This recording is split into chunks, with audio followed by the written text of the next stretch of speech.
नमस्कार, आप देख रहे हैं संवाद 365 और आपके साथ में हूं प्रदीप्ता परिरमोला। आज हम श्री नेपाली संस्कृत महाविद्यालय में पहुंचे हैं, जहां पर कि बच्चों को शिक्षाएं प्रदान की जाती हैं। और संस्कृत विद्यालय ये है, यहां पर वेद पुराण शास्त्र की शिक्षा जो है वो बच्चों को दिलाई जाती है। आपको बता दें कि आज यहाँ पर उपनयन संस्कार किया गया है, जिसके अंतर्गत जनेऊ संस्कार भी आता है, साथ ही मुंडन भी इसके अंतर्गत आता है। क्या क्या वेद पुराण या फिर क्या क्या शास्त्र जो है इस विद्यालय में पढ़ाए जाते हैं, इसके बारे में हम बताएंगे। लेकिन उससे पहले हम एक नज़र डालेंगे उपनयन संस्कार पर कि ये संस्कार क्या होता है और क्या इसकी उपयोगिता होती है। भारतीय संस्कृति के संरक्षण के लिए संस्कृत भाषा का शिक्षण जरूरी है। संस्कृत सबसे प्राचीन और सभी भाषाओं की जननी रही है। भारतीय सभ्यता और संस्कृति का दर्शन संस्कृत भाषा में जीवंत है। यही वजह है कि आज संस्कृत महाविद्यालयों और विद्यालयों में वैदिक शास्त्रार्थ ज्योतिष विद्या में निपुण बनाया जाता है, ताकि यहाँ पढ़ने वाले बच्चे पूरी दुनिया में सनातन धर्म का प्रचार प्रसार करें। ऐसा ही एक ऋषिकेश में श्री नेपाली संस्कृत महाविद्यालय है, जहाँ बच्चे वैदिक पद्धति की शिक्षा ग्रहण करने के लिए आते हैं। इसके साथ ही विद्यालय में अध्ययन करने आए बच्चों के कई संस्कार संपन्न कराए जाते हैं। उनमें से एक है यज्ञोपवीत संस्कार। श्री नेपाली संस्कृत महाविद्यालय के नवीन ऋषि कुमारों का यज्ञोपवीत संस्कार वैदिक परंपरा के अनुसार संपन्न कराया गया। देखिए, 16 मुख्य संस्कार हैं। गर्भाधानम, पुंसवनम, सीमंतो, जात कर्मणि आदि आदि 16 मुख्य संस्कार हैं। उसमें जो उपनयन है, गुरु के समीप जो है शिष्य जाता है और वहाँ पर वेदों के पुराणों का, शास्त्रों का अध्ययन करता है। उसी क्रम में आज यहाँ पर 30 ब्रह्मचारियों का उपनयन संस्कार हुआ है और यहाँ वो वेद, ज्योतिष, व्याकरण आदि विषयों को पढ़ेंगे। इसकी आज जो है विधिवत शास्त्र सम्मत विधि से आज उनका प्रवेश हो गया है। अब वो निरंतर अपने उसके अनुसार जो उनका प्रिय विषय है, कोई वेद पढ़ता है, कोई ज्योतिष पढ़ता है, कोई धर्मशास्त्र पढ़ता है, कोई पुराण इतिहास पढ़ता है, तो यज्ञोपवीत से जो है उनका अध्ययन शुरू होता है। सनातन धर्म सत्य और सनातन इसीलिए कहा गया है क्योंकि इसकी जड़ें बहुत गहरी और मजबूत हैं, और जिस वृक्ष की जड़ें बहुत गहरी होती हैं उस वृक्ष का जीवन उतना लंबा होता है। उसमें हमने जो नए प्रवेश वाले विद्यार्थी हैं, इनको ब्रह्म विद्या संस्कृत को पढ़ने का अधिकार प्राप्त हो, इसके लिए इनको गायत्री मंत्र आज दिया गया है। इनका उपनयन संस्कार हुआ है। हमारे 16 संस्कारों में उपनयन संस्कार का बहुत बड़ा महत्व है। यहाँ तक कहा गया है कि जन्मना जायते शूद्र संस्कारात् उच्यते द्विज। जन्म से सब एक जैसा जन्म लेते हैं, लेकिन संस्कारों के द्वारा द्विजता, दूसरा जन्म प्राप्त हो जाता है। सनातन धर्म में 16 संस्कारों में यज्ञोपवीत संस्कार, जिसे उपनयन संस्कार भी कहा जाता है, 11वें नंबर पर आता है। इससे पहले उसे विद्यारंभ संस्कार करवाया जाता है, जो उसके 5 वर्ष की आयु में शुरू होता है। विद्यारंभ संस्कार से बच्चों को अक्षरों का ज्ञान करवाया जाता है, ताकि आगे जाकर उसे वेदों का अध्ययन करवाया जा सके। इसके बाद उसका उपनयन संस्कार किया जाता है, जिसमें उसे वेदों शास्त्रों के अध्ययन के लिए सक्षम मान लिया जाता है।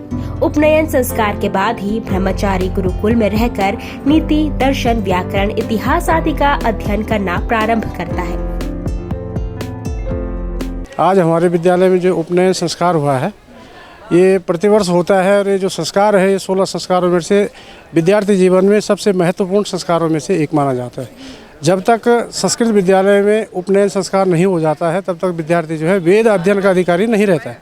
तो आज जिन विद्यार्थियों का यहाँ पर उपनयन संस्कार हुआ है, आज के बाद वो विद्यार्थी जो है वेद के अधिकारी बन गए, यानी वेद को पढ़ना, पढ़ाना, समझना।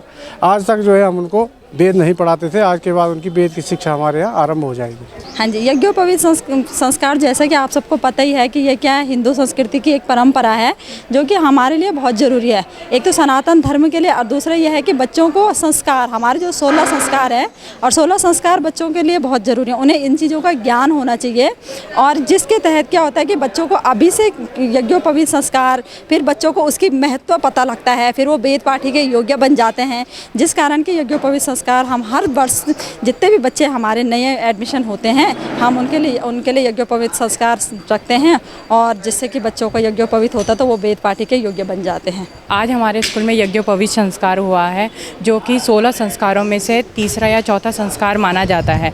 जनेऊ संस्कार बच्चों का होना बहुत ज़रूरी है क्योंकि ये हमारे हिंदू धर्म से भी जुड़ा है और सनातन धर्म को भी ये बढ़ावा देता है। अगर हम अपने बच्चों का जनेऊ संस्कार करेंगे तो हम उन्हें संस्कृति की तरफ आगे बढ़ावा दे रहे हैं। पाश्चात्यकरण के कारण हमारे गुरुकुल की शिक्षा पद्धति विलुप्त प्राय हो गई है, लेकिन इस पद्धति को संजोने का काम संस्कृत विद्यालय कर रहे हैं। इसके साथ ही सनातन धर्म के प्रचार प्रसार में संस्कृत विद्यालयों की अहम भूमिका है। यही कारण है कि अब अभिभावक भी अपने बच्चों को सनातन धर्म के भविष्य के संरक्षक बनने के लिए संस्कृत विद्यालयों में पढ़ने के लिए भेज रहे हैं। मैं कमलेश पैनुली हूँ।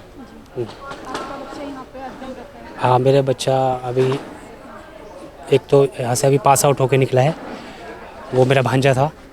और जब हमने उसको यहाँ पे डाला तो ये सोच के डाला कि आज हमारी अगर संस्कृति, हिंदू धर्म की संस्कृति अगर बच रही है तो वो इन्हीं विद्यालयों के कारण बच रही है।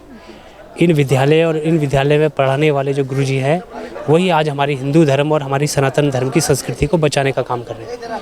और चूँकि ये धीरे धीरे लुप्त होती जा रही है, ये शिक्षा या गुरुकुल पद्धति, ये जितने तमाम जो खुल रहे थे तो ये धीरे धीरे विलुप्त हो रहे हैं। लेकिन आज हमें बहुत खुशी हो रही है कि आज इस प्रकार से इन बच्चों का यज्ञोपवीत संस्कार हुआ। यही बच्चे जो है कल के दिन आगे चल के कोई इसमें से बड़ा विद्वान कथावाचक निकलेगा, कोई आपका आचार्य शास्त्री निकलेगा। पाश्चात्य संस्कृति की ओर जा रहे समाज को सही दिशा की ओर ले जाने का काम वेद पुराणों धर्म शास्त्रों के अध्ययन से ही संभव है। संस्कृत महाविद्यालय में तैयार हो रहे ऋषि कुमार ही भविष्य में वैदिक सनातन संस्कृति की ध्वजा को संपूर्ण विश्व में फहराएंगे। इस उद्देश्य से श्री नेपाली संस्कृत महाविद्यालय के नवीन ऋषि कुमारों का यज्ञोपवीत संस्कार संपन्न कराया गया।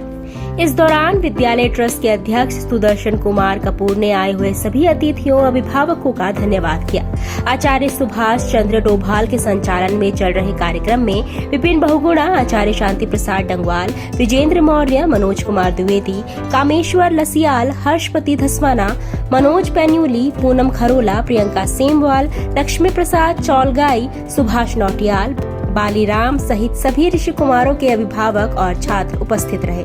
सनातन धर्म में कई संस्कार होते हैं और उनमें से ही एक संस्कार है उपनयन संस्कार, जिसके बारे में आज आपने जाना। फिलहाल इस रिपोर्ट में हम इतना ही बताएंगे। बने रहिए संवाद 365 के साथ। नमस्कार।